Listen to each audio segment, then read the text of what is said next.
Factory games are pretty interesting genre of games, but they're as complex as they are interesting, and choosing the right one for you might not be as easy a task as you might think, and here I will try to alleviate that. Today we're going to be comparing the biggest giants of the factory building games, three titans, Factorio, Satisfactory, and Dyson Sphere program. We're going to be comparing them with the 7 different categories to find their similarities and differences to help you choose the one that is perfect fit for you. But before we're gonna start, let me tell you one very important thing. No matter which game you will choose to play, or even if you choose to play every one of them, you will not be wrong. All 3 of them are exceptionally great games, and absolutely majority of people who play them will attest to that. They're all absolutely amazing, and you will not be wrong with the purchase decision of any one of them. That said, we're going to be comparing these games to 7 different categories. First is perspective and a gameplay style. Second is scale of production and scope, resource management, automation and logistics, combat and exploration, graphics and aesthetics, and endgame and replayability. With each one of them, I'm going to be explaining each game separately to give a more broken down comparison. So let's start with number 1, perspective and a gameplay style. With the Factorio, you have a top-down perspective which is primarily sprite-based 2D. Factorio is focused on optimizing production and logistics in a flat world. It more feels like a puzzle-solving game where you continuously improve efficiency of your conveyor belts, factories, and resources. It offers very high complexity, especially in managing vast networks of belts and circuits. It has more emphasis on automation and combat because aliens attack your base and you must defend it. And it also has vast modding communities offering hundreds if not thousands of mods that allows you to expand and tweak gameplay. Satisfactory is a bit different. It is a first-person 3D game, and it offers more immersive open-world exploration experience. It focuses heavily on base building, exploration, and verticality in factory design because factories can be multi-level. It is more hands-on and visually engaging as you interact with your machines up close compared to more abstract top-down view of Factorio. Also, exploration plays a significant role with an open-world environment that includes different biomes, wildlife, and challenges. It has emphasis on creativity and aesthetics,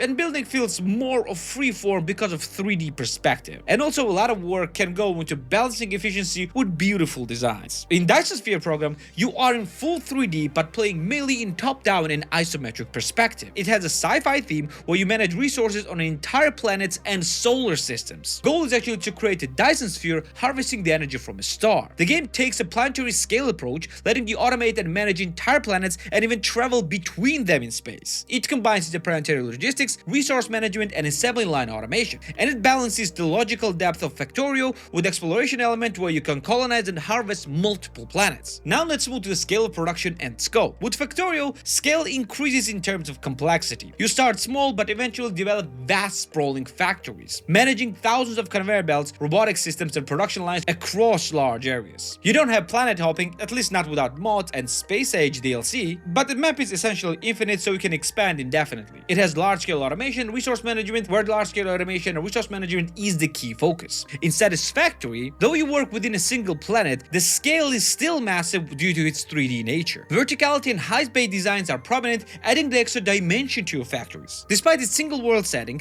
the game emphasizes complex production chains and resource efficiency, and you can build beautiful and intricate factories that are pleasing to look at but still optimized for efficiency. In Dyson Sphere program, scale is absolutely massive, spanning on an entire planetary system. You manage and automate multiple planets and eventually entire star systems. You must also balance interstellar logistics where you transfer goods between planets and build the titular Dyson Sphere. The game's progression focuses on a macro level expansion, offering a more grand strategy feel over time. Moving on to resource management, Factorio features a variety of resource types that are mined and processed into advanced materials. Key resources are iron, copper, coal, oil, stone, uranium, and etc. Advanced systems like logistical networks, trains, and robots allow complex automation and resource management. Resources are basically infinite but scattered across the map, forcing you to expand outward and defend your production. This is mainly because of the infinite map of the game. In Satisfactory, resource nodes are scattered across the open world, requiring the exploration to find the best spots. It features various resources like iron, copper, limestone, and more advanced resources like oil and uranium. You'll build the mining outposts, conveyor systems, and fluid transport pipelines to move resources back to your base. And resources are technically finite in quantity in an individual nodes, so you need to be very careful with the managing of resources. And Dyson Sphere program has a massive scale with planetary systems, means that you need to manage resources on multiple planets. Resources are limited per planet, forcing expansion to a new world when they are depleted. Interplanetary logistics is the key part of the challenge, requiring you to manage shipping lanes, supply lines, and production hubs across the star systems. You also have limited amount of planet and star systems, so you need to be careful on how much you will expand. Moving to automation logistics and starting with Factorio, the core of which is automation. Everything from mining to production to defense is automated through conveyor belts,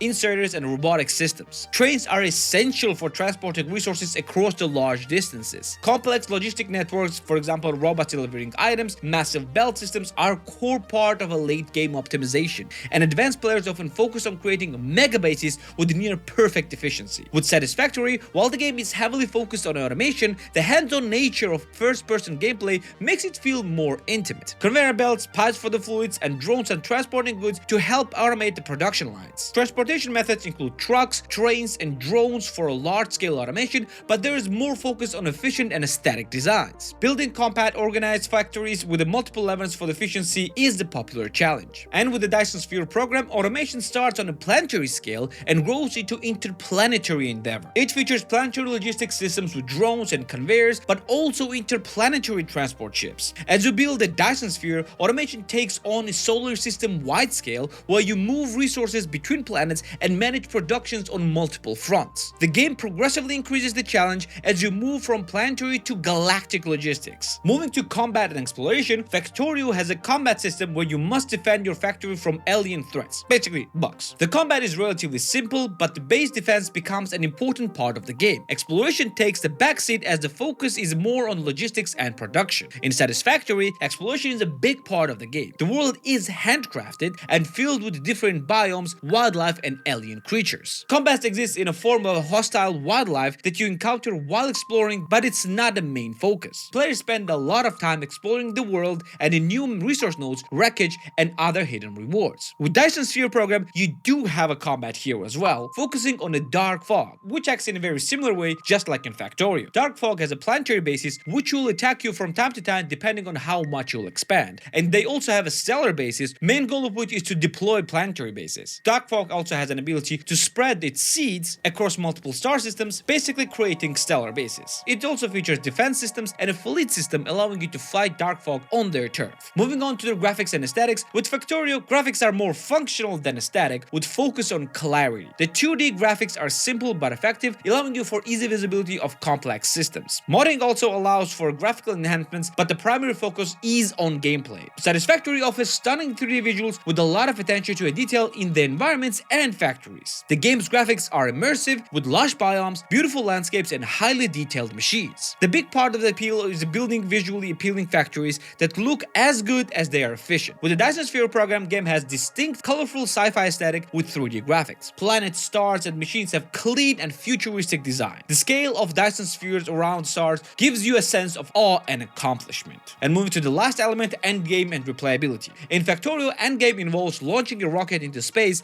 but many players continue optimizing their base and expanding indefinitely. The game is highly replayable due to its complexity, modding community, and random world generation. With Satisfactory, the endgame is progressing towards the higher end tiers, and its replayability comes from a vast world to explore, creative factory designs, and ongoing updates from developers, even after its full launch. And with Dyson Sphere program, the end goal is to build Dyson Sphere, but players can continue optimizing their interstellar logistics even after achieving this. The scale of expansion, the ability to colonize new planets and star systems, and procedural galaxy generation gives game very high replayability. In summary, to summarize everything with a single sentence, a Factorio is ideal for those who love deep, complex automation and logistic puzzles with top-down view. Satisfactory offers more immersive, creative experience in 3D with focus on exploration and hands-on base building, and Dyson Sphere program gives players sci-fi twist with planetary and interplanetary logistics and grander scale of resource management. In any case, all of those games are absolutely amazing, and if you love any one of those, you will most definitely like the others. And this video is sponsored by this channel's brand new sponsor, Instant Gaming. If you want to get best games for the cheapest prices, no matter it's on a PC, PlayStation, Xbox, or Nintendo consoles,